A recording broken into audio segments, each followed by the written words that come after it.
സംസ്ഥാനത്ത് ചൂടിനൊരു ശമനമുണ്ട്. അപ്പോൾ കടുത്ത ചൂടിന് ആശ്വാസമായി വേനൽമഴ ഇന്നും തുടരും.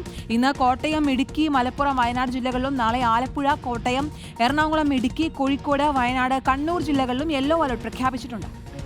24 മണിക്കൂറിൽ 64.5 മില്ലിമീറ്റർ മുതൽ 115.5 മില്ലിമീറ്റർ വരെ മഴ ലഭിച്ചേക്കുമെന്നാണ് മുന്നറിയിപ്പ്. മഴയ്ക്കൊപ്പം മണിക്കൂറിൽ 40 മുതൽ 50 കിലോമീറ്റർ വരെ വേഗതയിൽ കാറ്റ് വീശാനും സാധ്യതയുണ്ട്. അശ്വിൻ ഡിയാഗാണ് വിവരങ്ങൾ നൽകാനുള്ളത്. Ashwin, good morning. അപ്പോൾ സ്വിച്ച് ഇട്ടതുപോലെയാണ് കഴിഞ്ഞ ദിവസം വരെ നമ്മൾ ഈ ചൂടിനെക്കുറിച്ചും വെയിലിനെക്കുറിച്ചും കടുത്ത ഉഷ്ണത്തെക്കുറിച്ചും സഹിക്കാൻ നമ്മൾ നടത്തുന്ന പോരാട്ടത്തെക്കുറിച്ചും ഒക്കെ പറഞ്ഞുകൊണ്ടിരുന്നതാണ്. ഇന്നിപ്പോൾ ഇതാ മഴ വരാൻ പോകുന്നു. ഇന്നും നാളെയും ഒക്കെ കടുത്ത മഴ പല ജില്ലകളിലും ഉണ്ടാവാൻ പോകുന്നു. കടുത്ത കാറ്റിനുള്ള സാധ്യതയുണ്ട്. അപ്പോൾ എങ്ങനെയൊക്കെയാണ് അശ്വിൻ മുന്നറിയിപ്പുകൾ? Shihas Keerthana, good morning.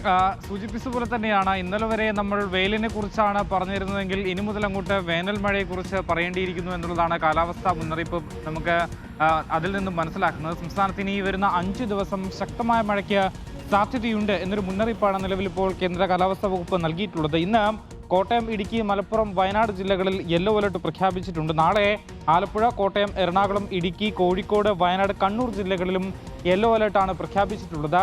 ഈ ശക്തമായ മഴയ്ക്കൊപ്പം കാറ്റിനും ഇടിമിന്നലോടുകൂടിയ മഴയ്ക്കുമാണ് സാധ്യത കൽപ്പിക്കുന്നത്. അതുകൊണ്ട് തന്നെ ഇടിമിന്നൽ ഏൽക്കാതിരിക്കാൻ ജാഗ്രതാ നിർദ്ദേശവും സംസ്ഥാന ദുരന്ത നിവാരണ അതോറിറ്റി പ്രഖ്യാപിച്ചിട്ടുണ്ട് എന്നുള്ളതാണ്. ഒറ്റപ്പെട്ട ഇടങ്ങളിൽ ശക്തമായ മഴയ്ക്കാണ് സാധ്യത ഉള്ളത്. അതുകൊണ്ട് തന്നെ മാത്രമല്ല 24 മണിക്കൂറിൽ 64.5 മില്ലിലിറ്റർ മുതൽ 115 മുതൽ 5 മില്ലിലിറ്റർ വരെ മഴ ലഭിക്കാനുള്ള സാധ്യതയാണ് നിലവിൽ കൽപ്പിക്കുന്നത്. ശക്തമായ കാറ്റും ഇതോടൊപ്പം ഉണ്ടാകാനുള്ള സാധ്യതയുണ്ട് എന്ന് ഒരു മുന്നറിയിപ്പ് കൂടി നൽകുന്നുണ്ട്. എന്തായാലും വേനലിൽ ചുട്ടുപൊള്ളിയ കേരളത്തിന് ഏറെ ആശ്വാസകരമാണ് ഈ വേനൽ മഴ എത്തുന്നത് എന്നുള്ളതാണ് ഏറ്റവും പ്രധാനപ്പെട്ടത്. 5 ദിവസം മഴ തുടരാനുള്ള സാധ്യതയാണ് നിലവിലുള്ളത്. വരും ദിവസങ്ങളിലും മഴ ശക്തമായി തുടരുകയാണെങ്കിൽ താപനില ഇനിയും കുറയാനുള്ള സ്ഥിതിയിലേക്ക് എത്തും എന്നുള്ളതാണ് ഏറെ ആശ്വാസകരം. എന്തായാലും മഴ ഇനി മുതൽ കനക്കും എന്നുള്ളതാണ് നിലവിലിപ്പോൾ കേന്ദ്ര കാലാവസ്ഥാ വകുപ്പ് നൽകുന്ന മുന്നറിയിപ്പ്. ഷിഹാസ്.